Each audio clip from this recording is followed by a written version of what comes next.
Senhoras e senhores deputados, retomamos a nossa reunião de hoje, que iniciada já às 9 da manhã com a audição do Conselho Económico e Social, e antes da nossa reunião ordinária de hoje, vamos ainda proceder à audição do Tribunal de Contas no âmbito da apreciação da Conta Geral do Estado de 2019, para o que teremos o gosto de reunir, ainda que virtualmente, com o Sr. Presidente, o Sr. Vice-Conselheiro José Tavares e a Sra. Juíza Conselheira Relatora Ana Margarida Leal Furtado, que cumprimento ambos.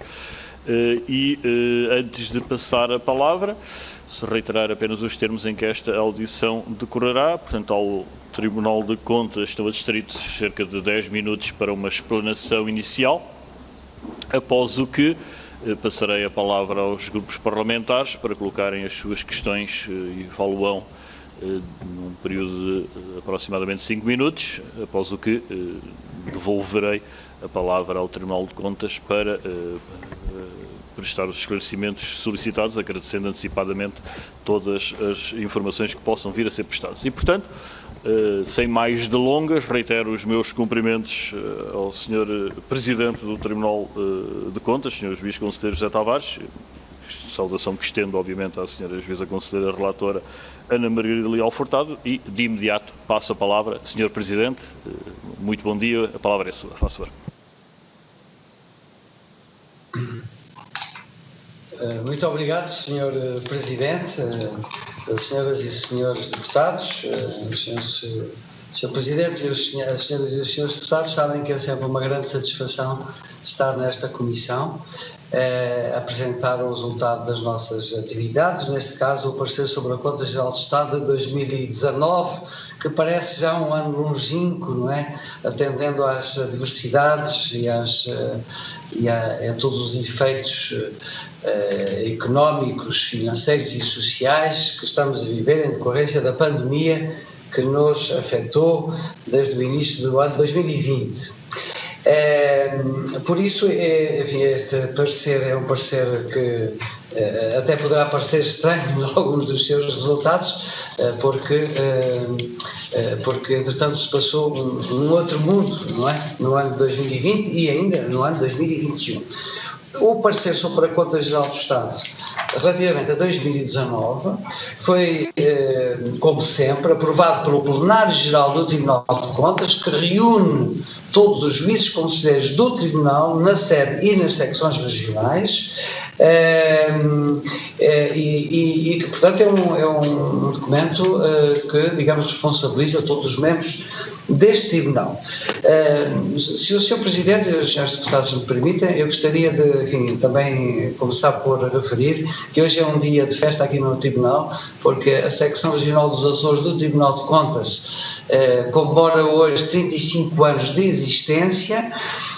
Anteriormente existiam comissões distritais de contas, enfim, mas digamos, no Estado, nos últimos 35 anos, em decorrência da lei deste Parlamento de 1981, foram criadas as secções regionais do Tribunal de Contas nas regiões autónomas, e hoje realmente é o dia em que nós comemoramos o 35º aniversário desta nossa secção regional dos Açores. O parecer sobre a Conta Geral do Estado, que corresponde ao último ano antes da pandemia, foi elaborado, porém, digamos, durante a pandemia, né? Com todos os constrangimentos que isso teve, não só para o Tribunal, como também para a administração pública. Neste momento já estamos a trabalhar no parecer sobre a Conta Geral do Estado de 2020, e portanto de que daremos conta mais tarde. A crise sanitária que nos surgiu e que teve impactos económicos, financeiros e sociais muito graves, veio também provar que as finanças públicas foram e são determinantes em situações como estas. Por isso, o Tribunal de Contas vai dar agora uma atenção especial à recuperação, através do controle do Plano de Recuperação e Resiliência e também do quadro financeiro plurianual 2021-2027, com todas as questões da contratação pública que estão associadas. Este parecer, também gostaria de recordar, Sr. Presidente, estivemos aí no passado mês de outubro, este parecer segue-se também à primeira experiência da intervenção do Tribunal de Contas no processo de elaboração do orçamento, sobre o acolhimento das recomendações, o que teve lugar no dia 28 de outubro. Foi um passo positivo que nós saudamos e haverá no futuro, no curto prazo, também outros passos positivos. Eu recordo aqui que no ano de 2024 esperamos receber a Conta Geral do Estado já no final de maio, o que nos permitirá dar o nosso parecer até setembro e disponibilizar à Assembleia da República o nosso parecer antes de a Assembleia da República iniciar a discussão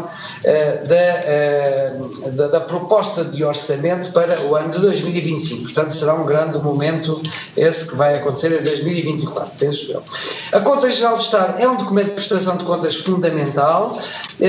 Gostamos de dizer aqui no Tribunal que quem leia o nosso parecer sobre a Conta Geral do Estado, quem tenha em atenção também o relatório do Tribunal de Contas Europeu, quem veja os nossos pareceres sobre as contas das regiões autónomas dos Açores e da Madeira, fica com uma ideia global e clara sobre a situação financeira do país em determinado ano. E foi isso no passado mês de dezembro que, enfim, ocorreu praticamente nos mesmos dias a apresentação do parecer sobre a Conta Geral do Estado, do Tribunal de Contas Europeu e os pareceres sobre as contas das regiões autónomas. Neste parecer, assim muito sinteticamente, porque a Sra. Conselheira Relatora desenvolverá melhor, houve, como nós temos sempre a preocupação de dizer, de realçar os aspectos positivos. Também gostamos de o fazer.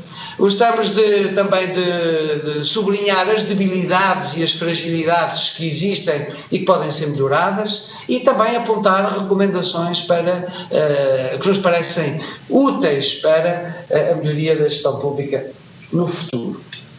E realmente houve algumas melhorias neste ano, redução do déficit da dívida, acolhimento de uma parte substancial das nossas recomendações, redução dos pagamentos em atraso, progressiva integração no orçamento do Estado de entidades que estavam omissas, algumas melhorias também no controle da segurança social, que a Sra. Conselheira depois referirá. Mas também temos alertas e recomendações, nomeadamente no âmbito da implementação da Lei de Enquadramento Orçamental, do Sistema de Normalização Contabilística, nas questões do inventário, na sustentabilidade das finanças públicas e nos riscos que existem, não é? E por isso, Sr. Presidente, Srs. Deputados, portanto, com esta breve introdução, gostaria de dar agora a palavra à Sra. Conselheira Relatora para os desenvolvimentos que considerar adequados. Com a licença do Sr. Presidente. Muito obrigado. Muito obrigada, Sr. Presidente, Sr. Presidente, Senhoras e Senhores Deputados, um bom dia a todos. Este parecer já de dezembro é de facto das últimas apreciações ao reporte da atividade financeira do Estado de 2019, o ano imediatamente anterior à pandemia. Ao relê-lo para preparar esta apresentação, verifico e permitam-me partilhar convosco que as mensagens que transmite de alertas e caminhos concretos a seguir no que ao reporte das contas públicas diz respeito podem não ser novas, mas ganham pertinência com as exigências atuais. E refiro-me às exigências que se irão colocar ao reporte financeiro público nos próximos anos, decorrentes, nomeadamente, do acréscimo de fundos públicos, na sua maioria os provenientes da União Europeia. A sua aplicação deverá ser rápida, eficaz e direcionada. Tudo isto num clima, por um lado, de enorme incerteza e, por outro, de forte integração no espaço europeu. Daqui irão decorrer maiores exigências no reporte e monitorização, envolvendo entidades nacionais, mas também internacionais. E é neste contexto que a nossa recorrente mensagem de que esta conta, que agrega os fluxos financeiros de 476 entidades, não está completa, ganha pertinência. Mas o parecer executa uma outra missão, pouco visível porque indireta, que é de incentivar a respectiva mudança, quer através através da identificação de caminhos concretos, quer também de interações junto das entidades examinadas. E por isso se evidenciam aquelas melhorias, na sua maioria de âmbito computabilístico, que evitam certos erros e permitem um reporte harmonizado entre as entidades que compõem o perímetro orçamental. Permitam-me apresentar-vos, temos pouco tempo assim, as mensagens resultantes dos trabalhos levados a cabo em 4 domínios: os montantes, o respectivo reporte, as recomendações emitidas e os riscos de médio prazo associados. Farei também, por último, uma visita guiada e muito sintética às principais conclusões, se ainda tiver algum tempo, ficando naturalmente disponível para as vossas questões. Primeira mensagem. Os valores reportados na Conta Geral do Estado, que estão agora no slide que têm à vossa disponibilidade, espelham 2019 como um ano com bons resultados ao nível da evolução do déficit, um déficit da conta consolidada de cerca de 1.000 milhões de euros e 3.828 milhões de euros na conta da Administração Central. Uma evolução positiva, porque o déficit da Administração Central reduziu-se em 814 milhões de euros. No entanto, essa evolução, por um lado, evidencia uma folga orçamental ainda reduzida, porque a par com o aumento da receita se verificou um aumento da despesa de mais cerca de 1.000 milhões de euros, em rúbricas, e isso é que é também relevante, como as transferências correntes e as despesas com pessoal, que aumentaram respectivamente 700 e 600 milhões de euros cada uma delas, tendo o investimento aumentado apenas 167 milhões de euros. Por outro, esta evolução não reflete a situação patrimonial, porque exclui um conjunto de operações de ativos e passivos financeiros que nós, no parecer, temos vindo a identificar como suscetíveis de alterar o património financeiro líquido. Refiro-me ao pagamento do Fundo de Resolução ao novo banco e à amortização de empréstimos concedidos no âmbito da privatização do BPN. Se incluíssemos estas operações, o saldo seria agravado em 2,4 mil milhões de euros. Segunda mensagem. A ausência destes elementos patrimoniais, e não só, dos elementos na sua totalidade patrimoniais na conta, reduz a utilidade do reporte da mesma e dá uma visão incompleta da posição financeira do Estado. Por isso o Tribunal formulou um juízo que, tal como nos anos anteriores, inclui uma limitação de âmbito por a conta não incluir balanço e demonstrações de resultados e reservas e ênfase, das quais destaco, permitam o pormenor, mas destaco 4 elementos nestas fragilidades que consubstanciam a reserva e as ênfases no nosso juízo. Primeiro elemento, existem erros e omissões de reporte. Omissão da dívida dos serviços e fundos autónomos, são 54 entidades com dívida num montante total de 30 mil milhões de euros. Omissão da sua carteira de ativos financeiros, que totalizam cerca de 15 mil milhões de euros. Omissão do valor das garantias a financiamentos prestados pelos serviços e fundos autónomos às entidades públicas reclassificadas, não inclusão do inventário do património imobiliário e omissão de parte das disponibilidades fora da tesouraria do Estado. Segunda fragilidade é o incumprimento de certos princípios. Refiro-me ao princípio da especificação, ao princípio da unidade e da universalidade. Não vou agora detalhar sobre eles. Também problemas quanto à forma como os fluxos de e para a União Europeia são refletidos na conta, são aqui evidenciados, e também subavaliação da despesa fiscal. Porquê é que estas fragilidades são importantes e o Tribunal tem vindo periodicamente a enfatizá-las? Porque consubstanciam, porque limitam, no fundo, a utilidade desta informação, que não é suficiente para avaliar as políticas públicas do ano, com base em indicadores completos e específicos. Para a elaboração destes indicadores é necessária esta informação, nem permitem estimar as implicações desta execução orçamental em períodos futuros, nem quantificar as responsabilidades futuras do Estado. Terceira mensagem, as recomendações acolhidas traduzem os avanços do ponto de vista micro e a maioria das não acolhidas refletem inércia na resolução das fragilidades que são estruturais e que, no fundo, em parte, dão origem àquelas reservas de ênfase que acabei de identificar. Quarta mensagem. A atividade financeira do Estado está particularmente exposta a riscos em 3 domínios: despesa com pensões, a posição do Fundo de Estabilização Financeira da Segurança Social e apoios públicos não reembolsáveis concedidos pelo Estado e que, por exemplo, no caso agora dos novos fundos da União Europeia, vão ter uma relevância acrescida. E que, no fundo, estes apoios refletem responsabilidades do Estado no âmbito de garantias, de medidas de resolução e de parcerias público-privadas. No parecer destaca-se os apoios ao sistema financeiro que envolveram em 2019 despesas num total de 2,5 mil milhões de euros e cujo saldo acumulado desde 2008 totaliza 20 mil milhões de euros. Os apoios a entidades fora da administração pública, os ditos apoios que referi, que em 2019 ascenderam a 2,7 mil milhões de euros, em áreas em particular dirigidas ao emprego, à ciência e ao ensino superior e ao ambiente. Temos um ponto bastante detalhado sobre esta matéria e que eu chamo a atenção. E, por último, as responsabilidades contingentes do Estado, como sejam as decorrentes das parcerias público-privada, das garantias concedidas pelo Estado ou as que resultam dos encargos assumidos pelo Fundo de Resolução na sequência das medidas de resolução. E para terminar, Sr. Presidente, permita-me, destaco ainda conclusões. Tinha aqui uma lista de 10 conclusões, mas vou-me limitar a 5 delas. Conclusões estas que resultam do trabalho do exame à Conta Geral do Estado e também de apuramentos que no âmbito dos trabalhos o Tribunal leva a cabo. E que dão conta de algumas situações que eu destaco. Situações de consignação das receitas fiscais, que em 2019 totalizam 3,8 mil milhões de euros, que estão discriminadas no slide que está no projetor, e que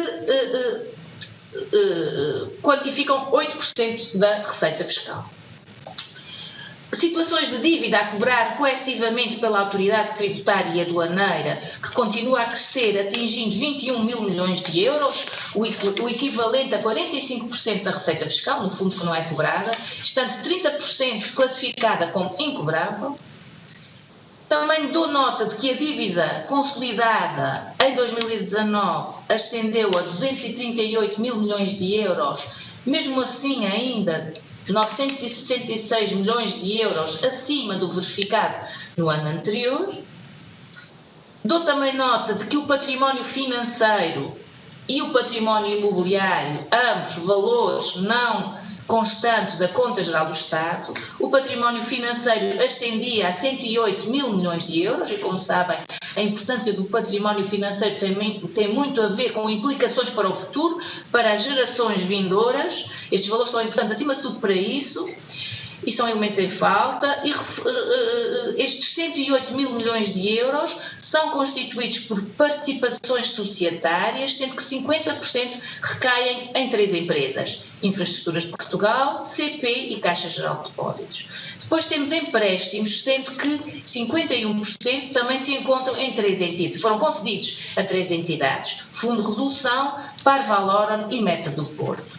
Participações internacionais, sendo que 81% se referem ao Mecanismo Europeu de Estabilidade, e ativos financeiros detidos por 163 serviços e fundos autónomos e que totalizam 29 mil milhões de euros. Portanto, aqui é um universo de responsabilidades financeiras do Estado entre o universo do Estado.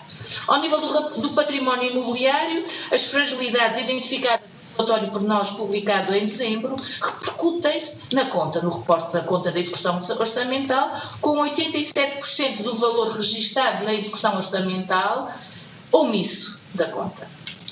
Por último, aqui nestas várias conclusões que tinha, permitam simplesmente concluir chamando a atenção para o exame que é feito ao nível da conta da Segurança Social, uma conta mais completa porque inclui um balanço e uma demonstração de resultados, mas que tem vindo, claro, a evidenciar algumas fragilidades, muitas decorrentes também de dificuldades em termos de sistemas informáticos que não permitem uma consolidação fidedigna. As fragilidades são na área da dívida de terceiros e na área do imobilizado em particular. A conta, por seu lado, reflete um saldo orçamental, em 2019, refletiu um saldo orçamental positivo, de 3,6 mil milhões de euros, e uma situação financeira e patrimonial também positiva, refletida no seu balanço, em termos líquidos, num montante de 30 mil milhões de euros, situação financeira positiva.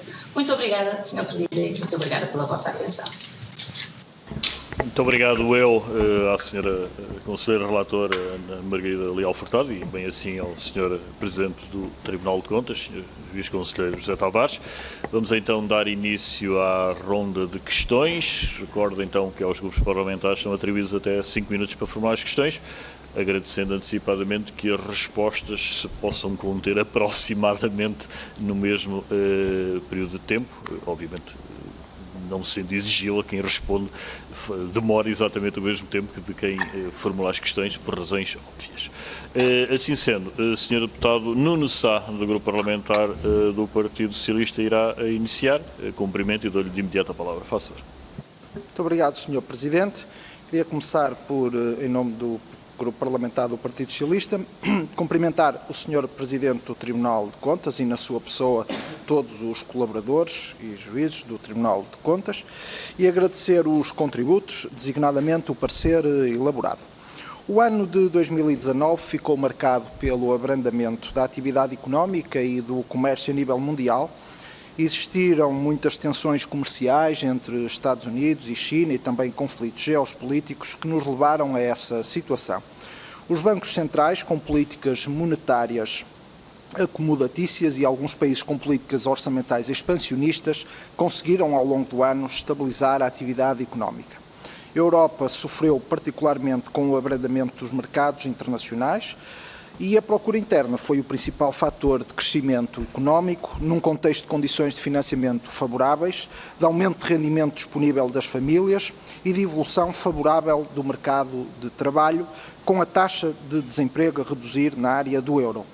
O enquadramento internacional mais desfavorável refletiu-se num declínio da procura externa, visível na desaceleração das exportações da área do euro.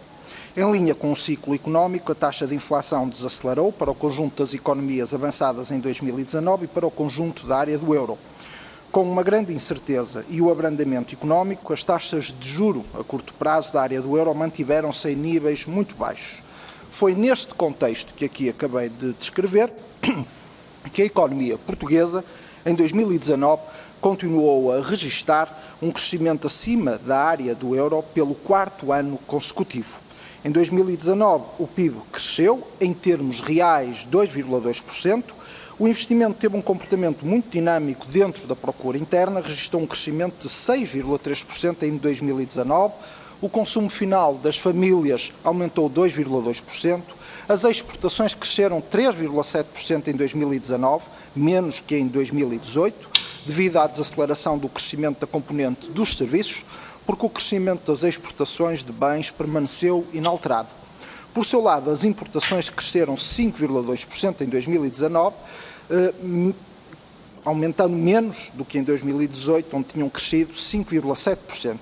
A taxa de desemprego em Portugal em 2019 fixou-se em 6,5%, o valor mais baixo desde 2003. Em 2019, a capacidade de financiamento da economia portuguesa permaneceu positiva pelo 8º ano consecutivo. Em 2019, o saldo orçamental das administrações públicas registrou um excedente de 0,2% do PIB, superando a meta orçamental estabelecida quer no Orçamento do Estado, quer no Programa de Estabilidade. Tivemos o primeiro excedente orçamental da história da democracia portuguesa, culminando um trajeto de consolidação das contas públicas em paralelo com o crescimento da economia. Em linhas muito gerais, e é o resumo da Conta Geral do Estado para 2009 e o que consideramos essencial relevar e reter para o que foi o ponto de partida para uma crise pandémica que se sucedeu e que se veio a revelar sem precedentes e que estamos agora a superar.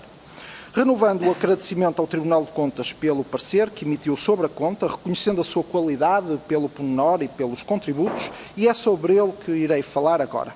A primeira observação é para as recomendações formuladas. É notória a melhoria que tem existido ao nível do número das recomendações, é uma redução de cerca de 50% face a 2015. Relativamente à Conta Geral do Estado de 2019, o Tribunal de Contas formulou 43 recomendações que incidem essencialmente sobre a reforma em curso, o processo orçamental e contabilístico, a fiabilidade das demonstrações orçamentais e dos elementos patrimoniais, os sistemas de gestão e controle, bem como a qualidade do reporte.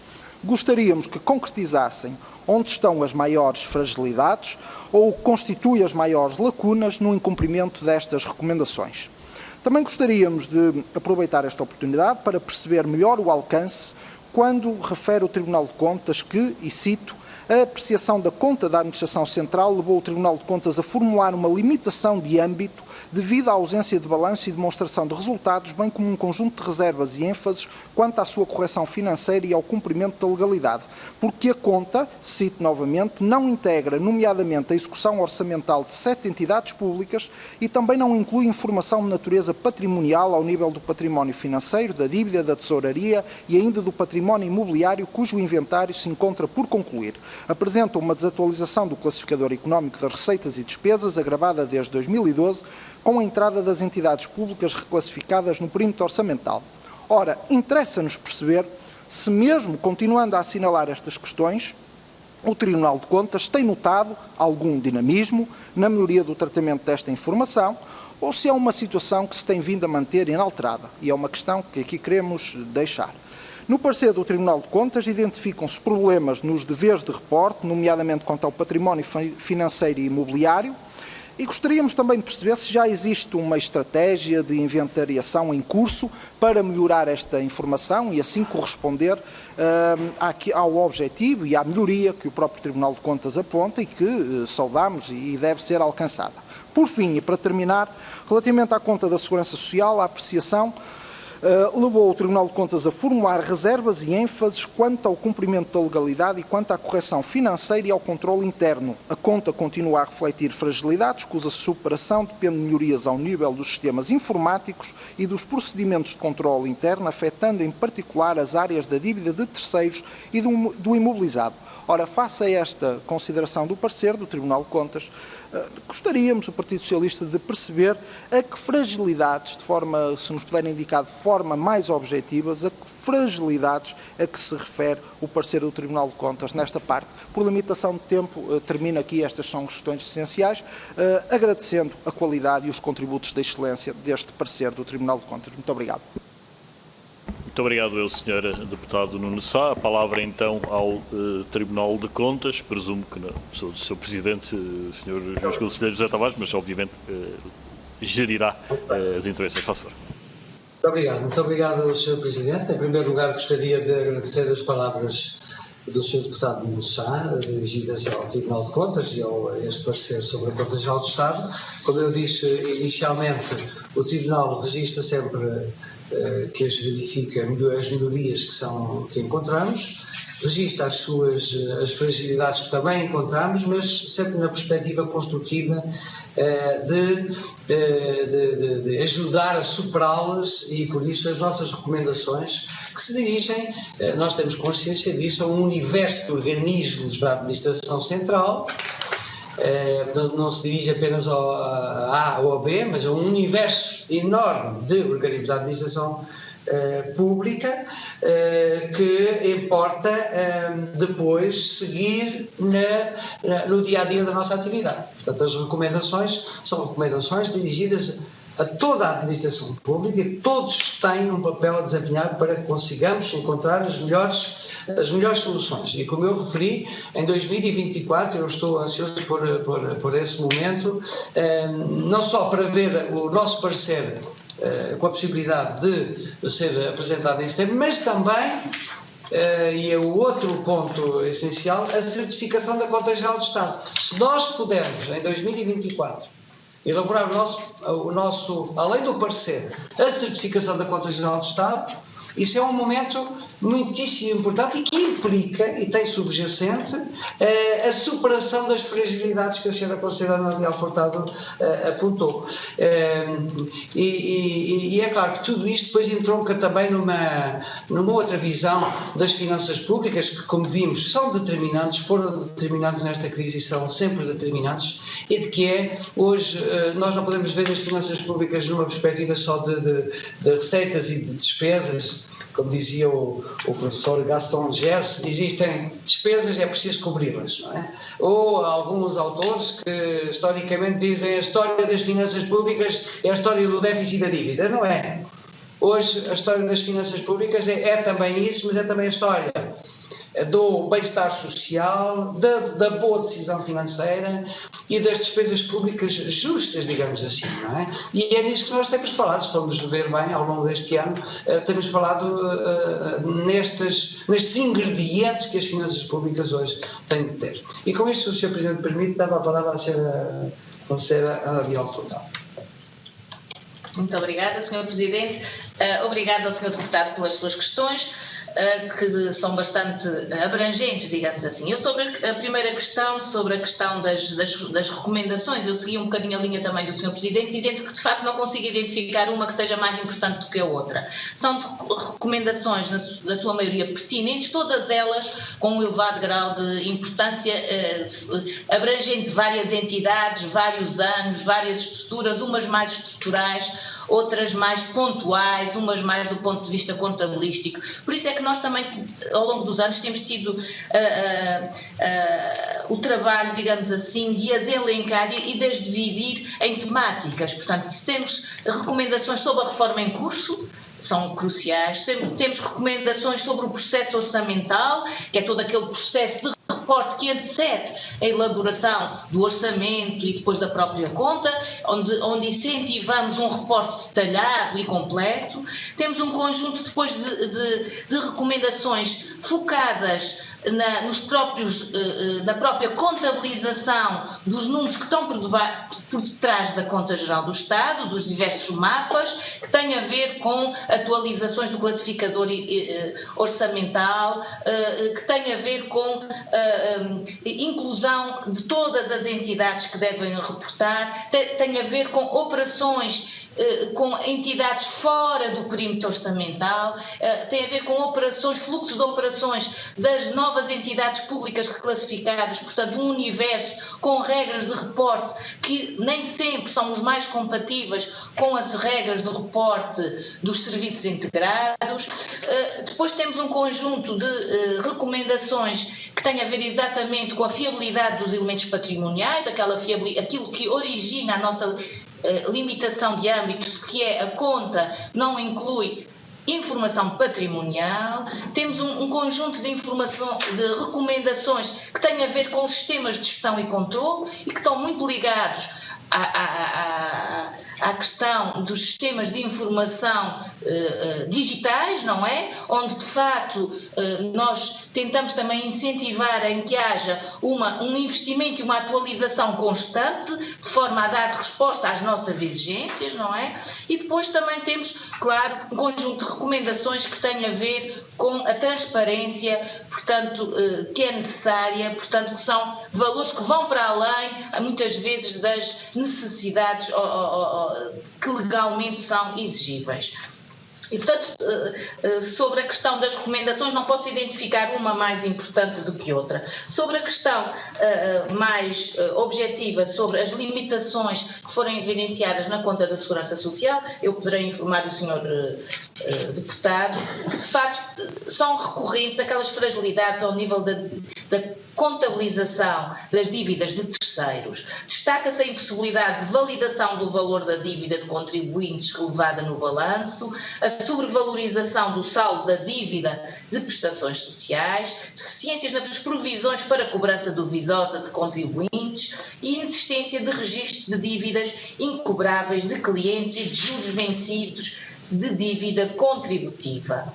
Isto do ponto de vista das dívidas de terceiros. Também identificamos problemas ao nível do imobilizado no que se refere aos erros no cálculo das amortizações que afetam o valor líquido dos imóveis. Este é um trabalho onde o Tribunal e os nossos serviços de apoio têm feito um trabalho que eu gostaria de aproveitar para saudar, porque de facto é um trabalho muito moroso, muito estrutural, mas com implicações muito importantes em termos das melhorias que mesmo assim se têm vindo a verificar na conta da Segurança Social e que exigem no futuro também da parte da Segurança Social um investimento grande em termos das melhorias no sistema de informação, porque notamos que muitas das fragilidades têm a ver com processos muitas vezes ainda manuais e que não são compatíveis com as exigências de reporte da atualidade, digamos assim. E penso que sobre estas questões era tudo. Muito obrigado. Sr. Presidente, muito obrigado.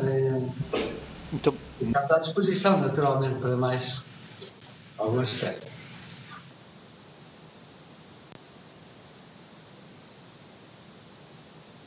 Sr. Presidente, nós estamos a ouvir, entretanto, peço desculpa. Não, o lápis foi meu, peço desculpa. Obrigado. Não acionei o botão.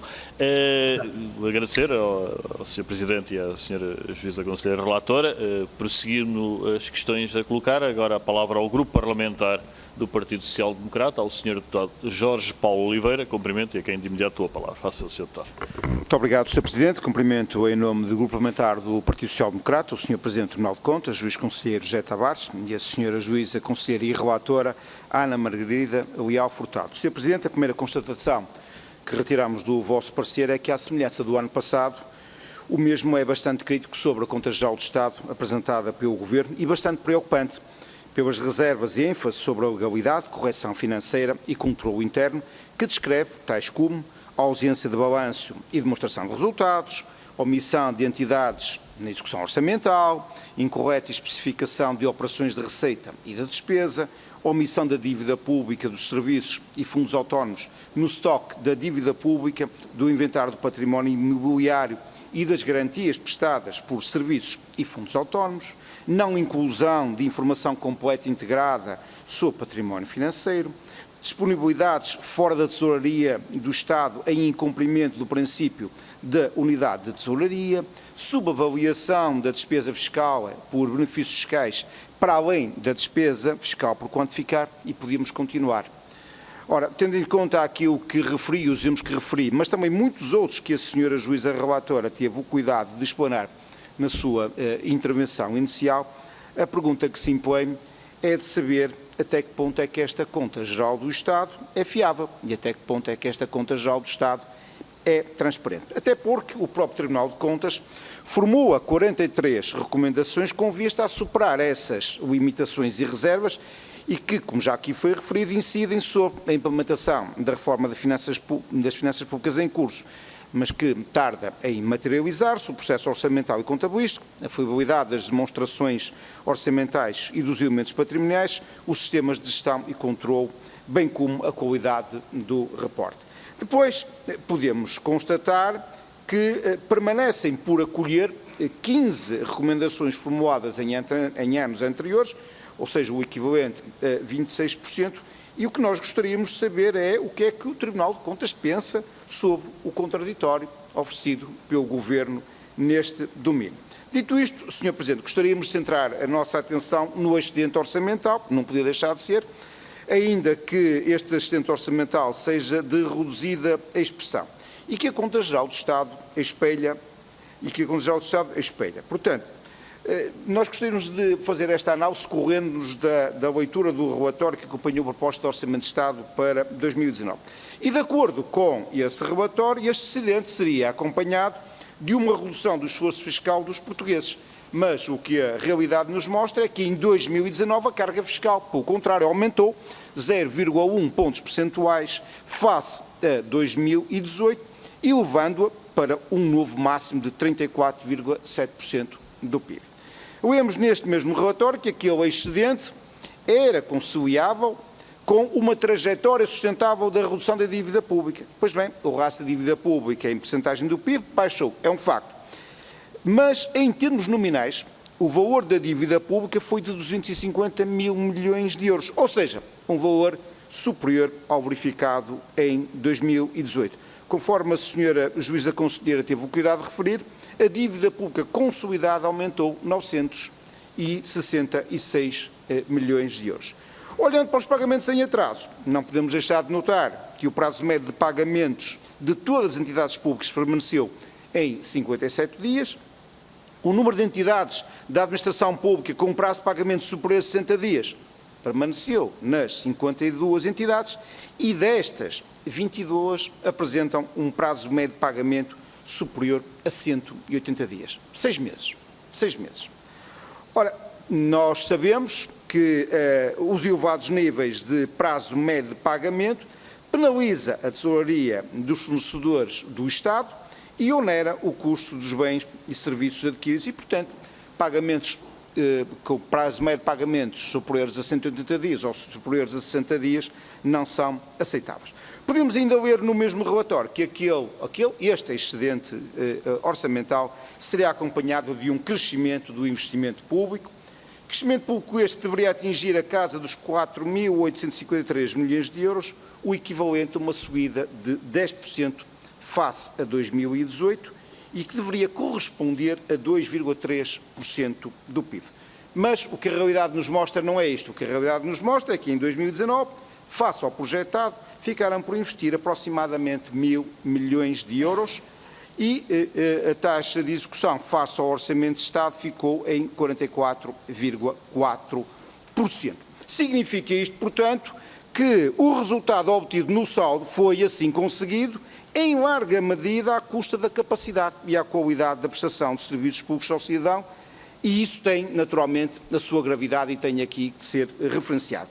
Diretamente relacionado com a persistente incapacidade de execução, está a baixíssima taxa de execução acumulada do Portugal 2020 em 2019, situando-se em apenas 45%.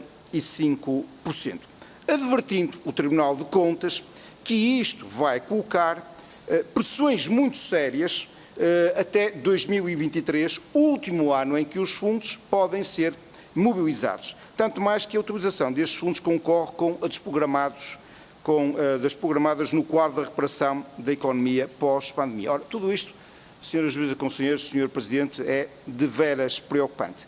A baixa taxa de execução do investimento público não resulta, por isso, da falta de fundos, como podemos constatar, resulta sim das duas uma, ou de uma opção política ou de uma incapacidade do Governo, e o efeito é sempre o mesmo. Eu aqui permitam-me, Sr. Presidente, Sra. Juíza Conselheira, de estabelecer um quadro de comparação entre 2019 e 2015, porque vale a pena fazer esta comparação.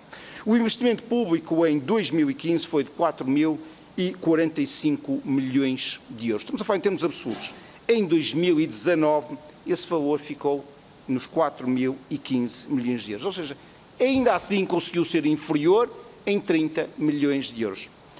O esforço do investimento público em 2015, o último ano da governação do governo do PSD-CDS-PP, foi de 2,2% do PIB.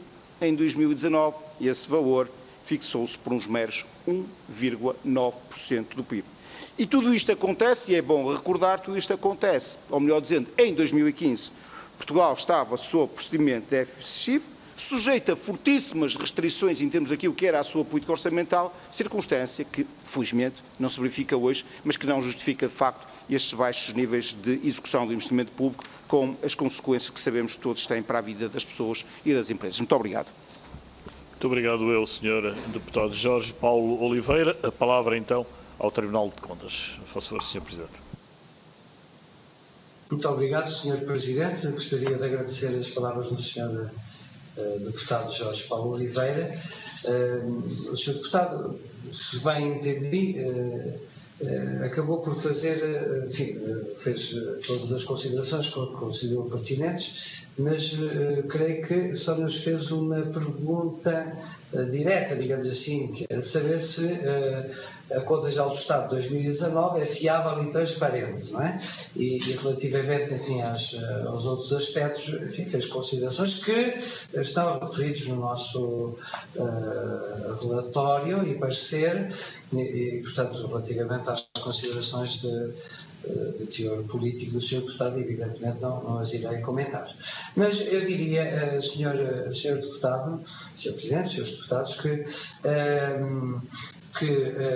a Conta Geral do Estado de 2019 foi apresentada ao Tribunal de Contas, é fiável e transparente naquilo que nos foi dado a conhecer, porém não é completa, como a Sra. Conselheira Relatora acabou de referir, porque faltam alguns elementos que nós consideramos que são essenciais, que não são de agora, que já vêm de há muitos anos, mas, enfim, é um caminho longo, o Tribunal tem consciência disto, ainda vai demorar mais alguns anos, mais algum tempo, não só a que disponhamos desses elementos, mas depois a aperfeiçoá-los, não é?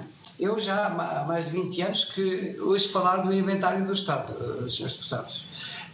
O inventário do Estado, enfim, não é fácil fazê-lo, não digo isso, mas tem de ser feito, não é?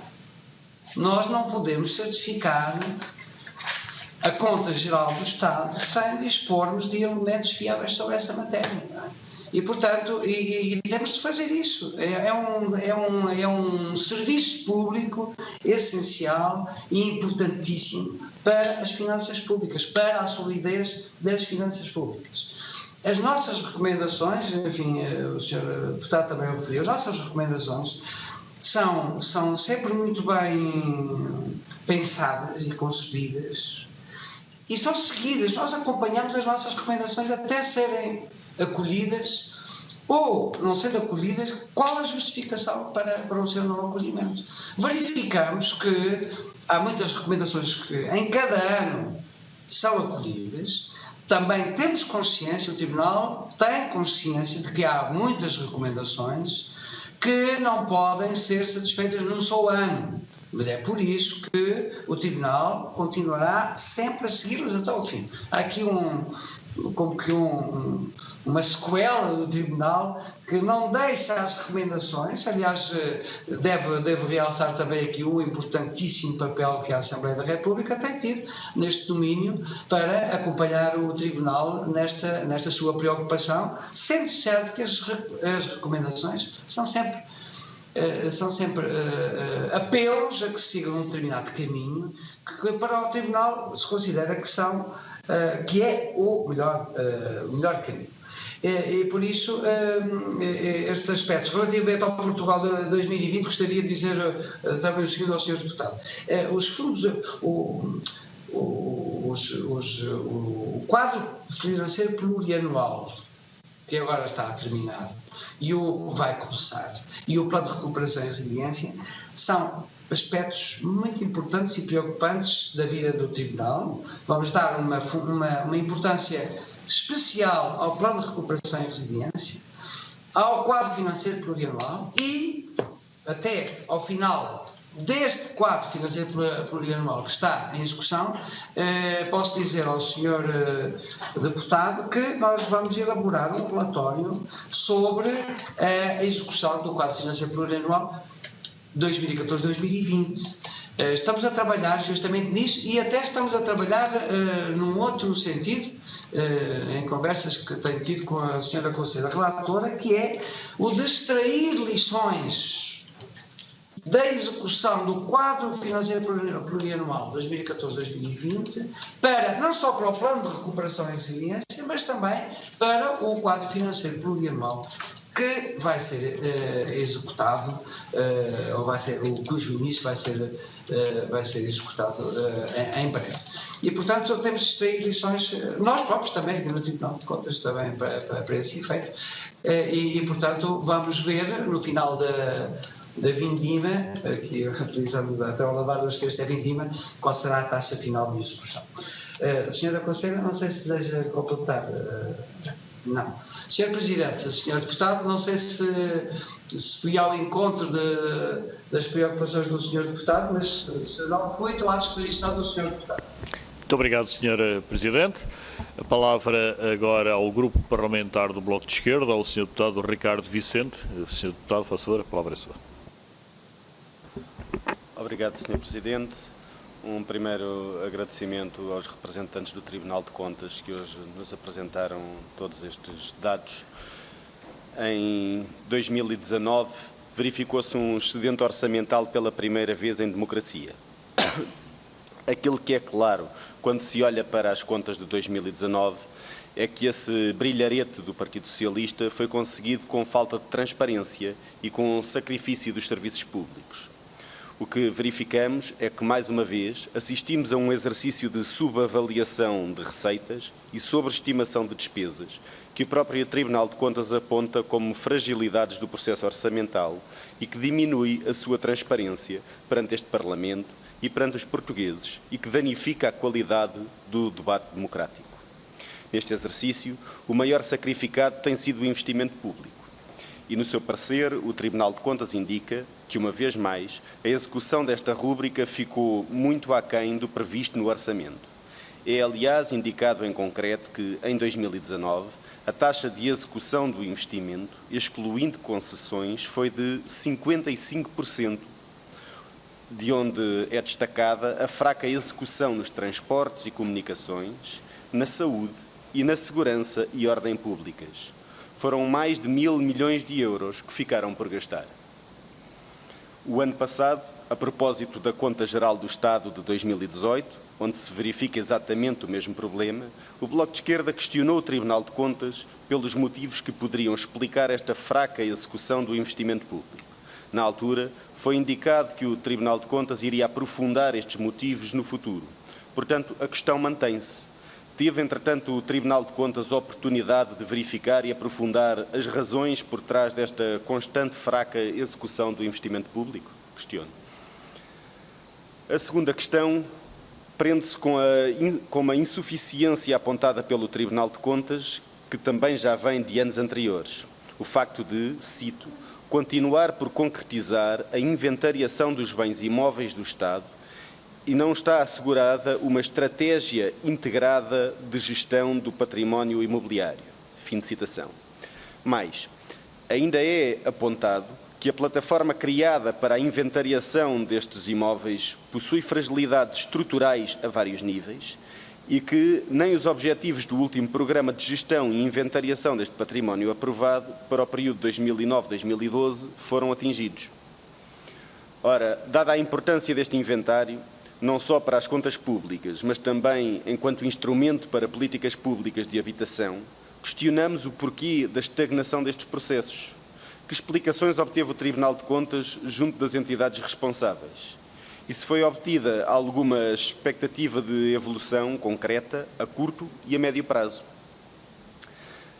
Por último, em terceiro lugar, e em relação à despesa fiscal, apenas notar que esta aumentou quase 2.000 milhões de euros em 2019 e que, tal como o parecer do Tribunal de Contas aponta, um dos benefícios fiscais que mais cresceu neste ano foi o relativo aos residentes não habituais, que teve um aumento de 13%, sendo que já tinha tido um crescimento rápido em anos anteriores e que é agora a maior despesa fiscal do Estado, excluindo o IVA. Também aqui nos preocupa um aspecto que já foi apontado no passado e que persiste e que se pretende com a transparência da despesa fiscal. O parecer do Tribunal de Contas aponta para o facto da informação da CGE de 2019 não evidenciar todos os benefícios fiscais em vigor, concretizando que dos 383 benefícios fiscais identificados pela autoridade tributária, apenas 179 são quantificados. E, portanto, também aqui questionamos que explicações foram obtidas e qual a perspectiva de melhoria desta análise, até porque esta é uma informação que tem de ser anualmente entregue a este Parlamento e estamos aqui a falar da inexistência da quantificação da despesa de mais de metade dos atuais benefícios fiscais. E ainda em relação à despesa fiscal, questionar que análise faz o Tribunal de Contas da concentração dos benefícios fiscais em sede de IRC, que é apontada neste parecer, onde é relevado o caso dos benefícios fiscais ao investimento de natureza contratual, onde os 10 maiores beneficiários representam 85% da despesa fiscal. Obrigado. Muito obrigado, Sr. Deputado Ricardo Vicente. A palavra ao Tribunal Constitucional. Sr. Presidente, faça favor. do Tribunal de Contas, peço desculpa. Muito obrigado.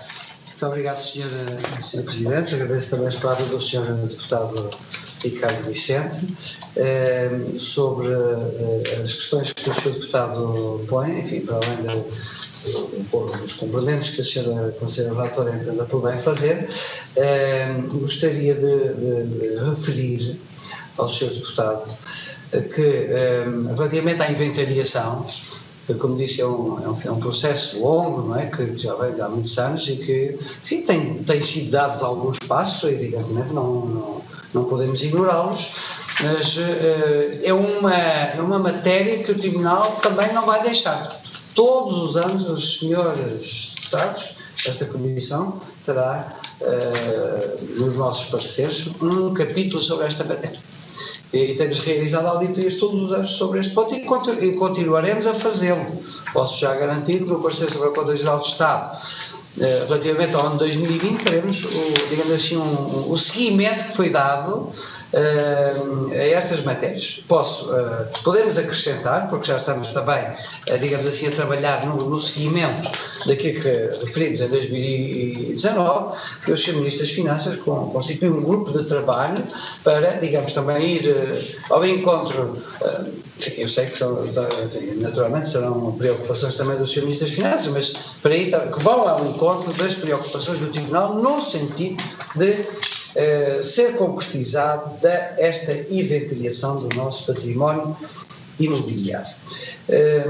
Peço aqui agora à Sra. Conselheira Relatora se deseja referir relativamente aos outros aspectos do Sr. Deputado. Muito obrigada, Sr. Presidente.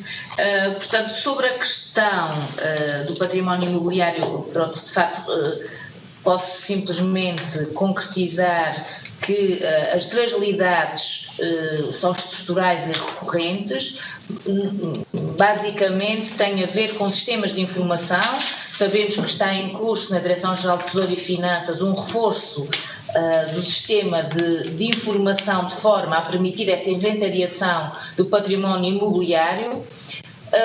Não temos neste momento ainda, não fizemos o seguimento das recomendações resultantes ou incluídas no nosso relatório, foi publicado em dezembro, faremos esse acompanhamento provavelmente para o ano.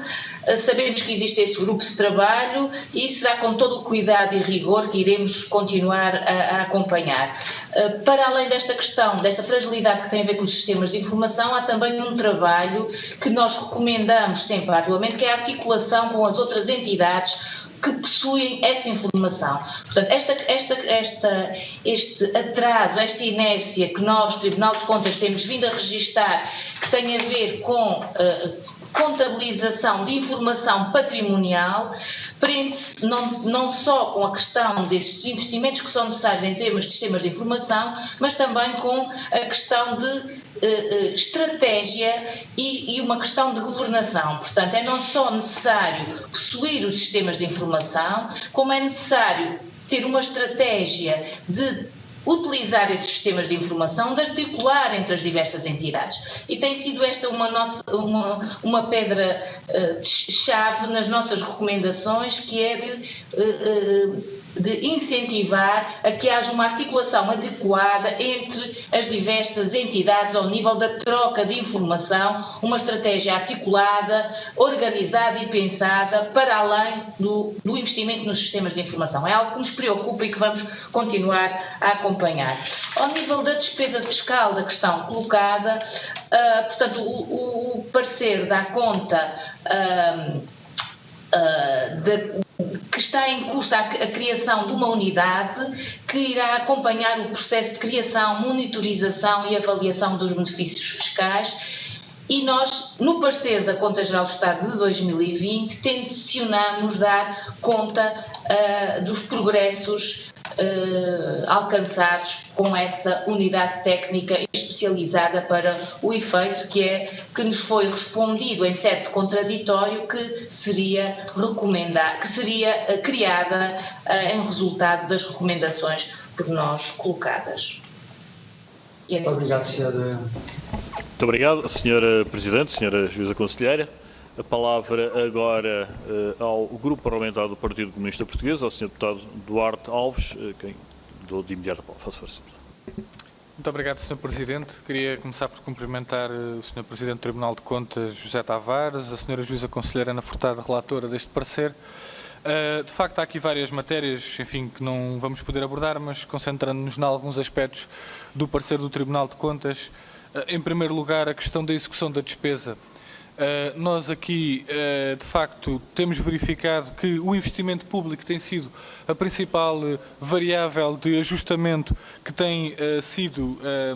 que não tem sido cumprida a despesa orçamentada e que é por aí que se tem conseguido aquele objetivo e aquela obsessão do Governo da redução acelerada do déficit, pondo em causa o investimento público que está orçamentado e que é usado como variável de ajustamento, o que reduz esse investimento público e a sua importância que tem para os serviços públicos, mas também para o estímulo do investimento geral da economia nacional.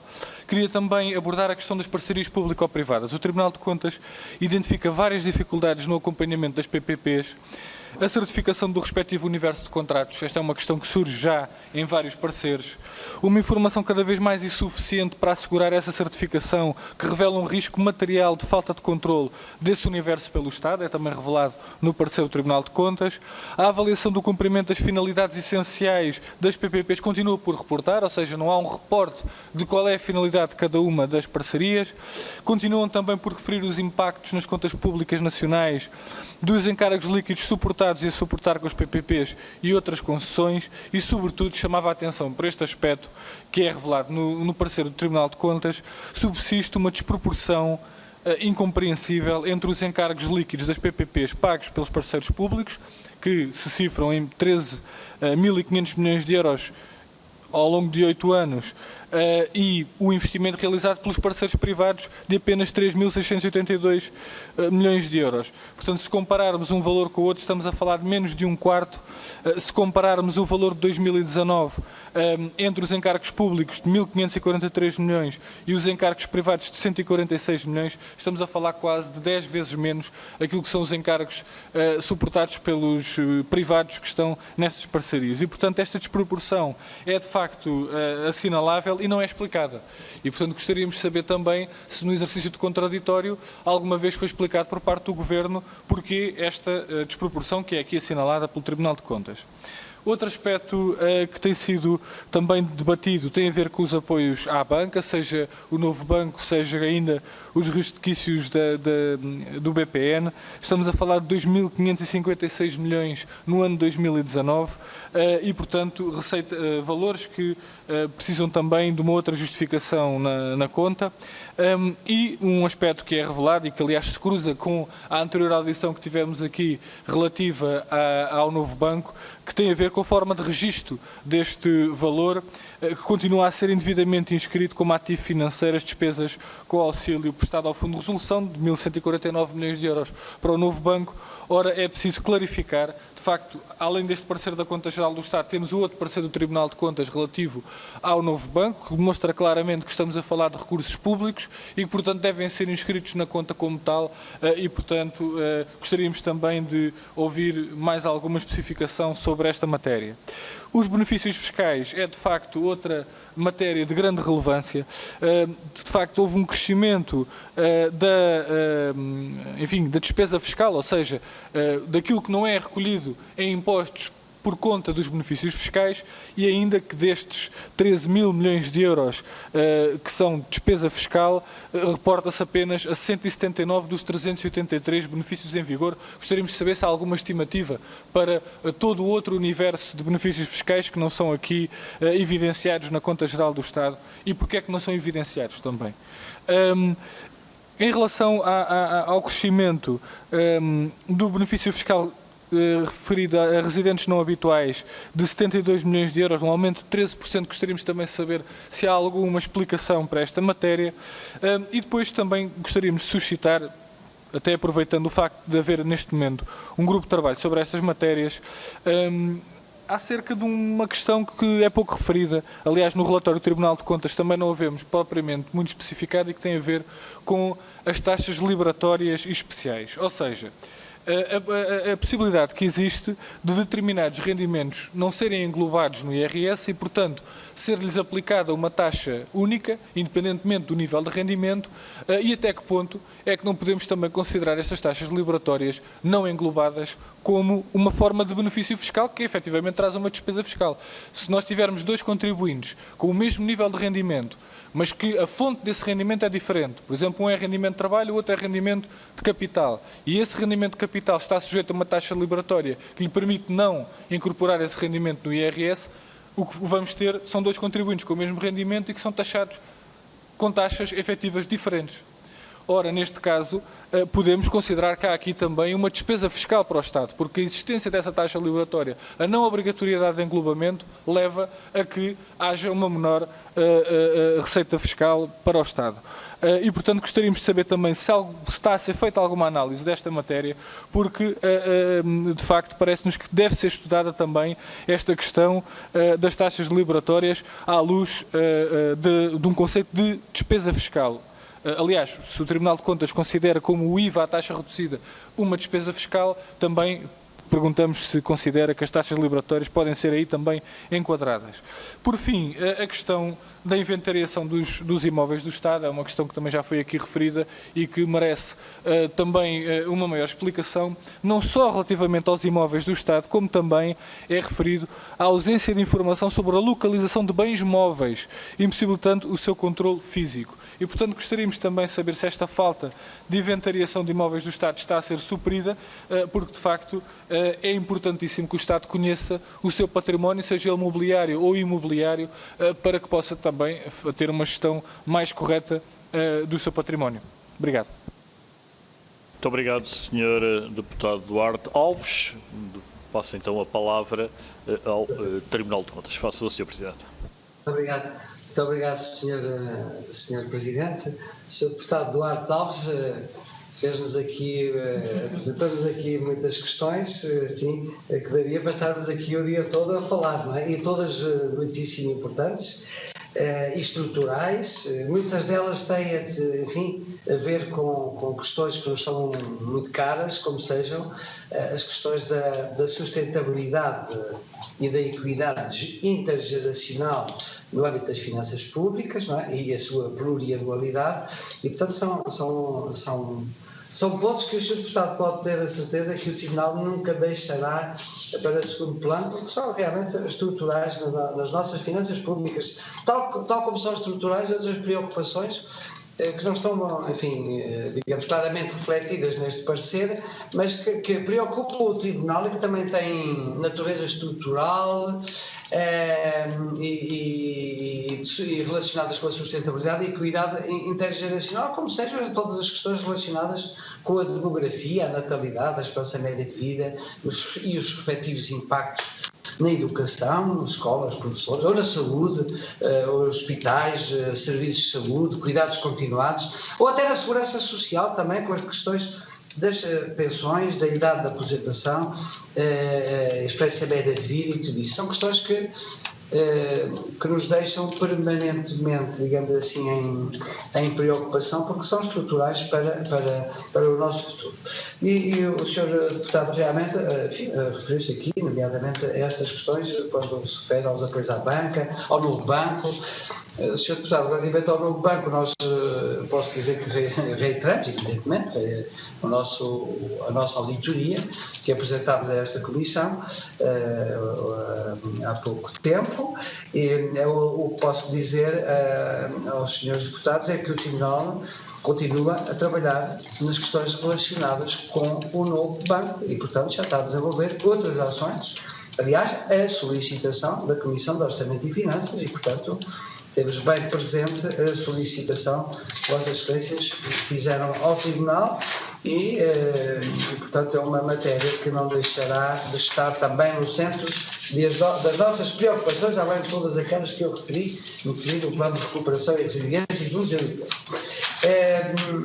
Quanto enfim, a outros aspectos, enfim, a senhora relatora vejo que está aqui já com todos os elementos para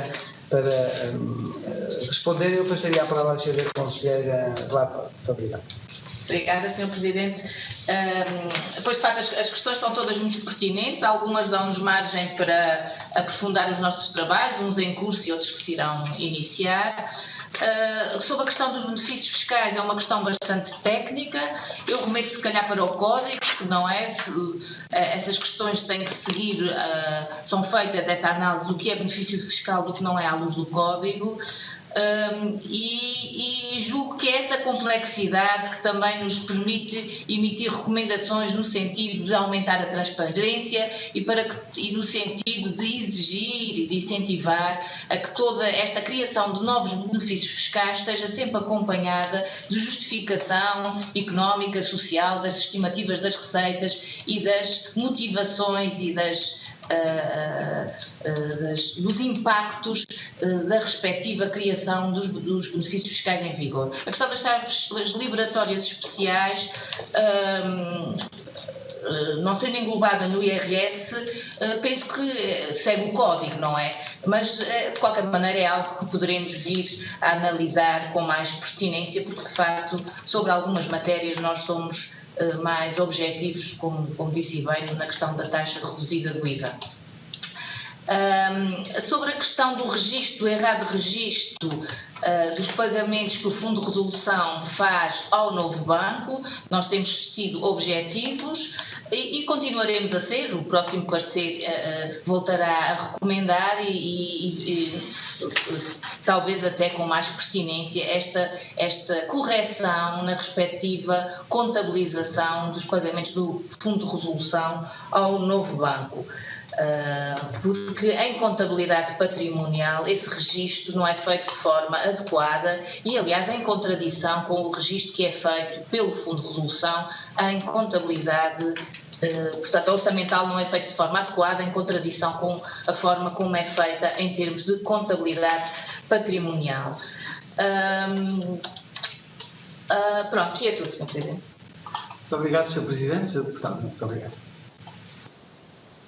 Muito obrigado, Sra. Presidente. Não registro mais nenhum pedido de palavra, pelo que me cumpre agradecer uma vez mais todo o trabalho do Tribunal de Contas, não apenas no parecer que nos foi remetido, mas hoje também na oportunidade dos esclarecimentos prestados a instâncias das senhoras e senhores deputados. Agradecer a permanente disponibilidade, que aliás quero manifestar a reciprocidade e, portanto, também da parte da Comissão de Orçamento e Finanças, que é interlocutora privilegiada do Tribunal de Contas no dever da análise das contas públicas.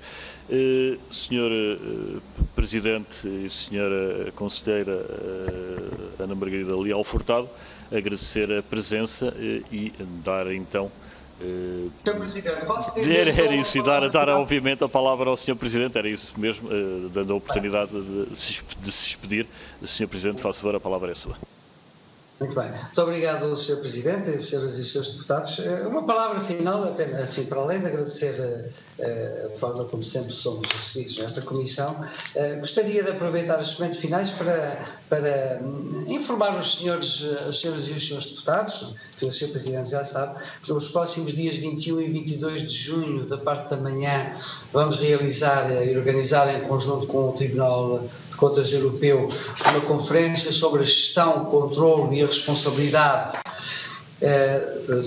dos fundos europeus, em que o Sr. Presidente da Comissão, o Sr. Deputado Filipe Neto Brandão, felizmente também estará presente e agradeço ter aceito o nosso convite. O Sr. Presidente da Assembleia da República também estará presente e, portanto, gostaria de convidar todas as senhoras e os senhores deputados a participar nesta conferência. Será, digamos, enfim, 80% em modo virtual, portanto só os oradores é que estarão em presença física, mas estará em modo aberto e, portanto, os senhores e os seus deputados que entendam e que tenham interesse, portanto, estão convidados com todo o interesse, evidentemente.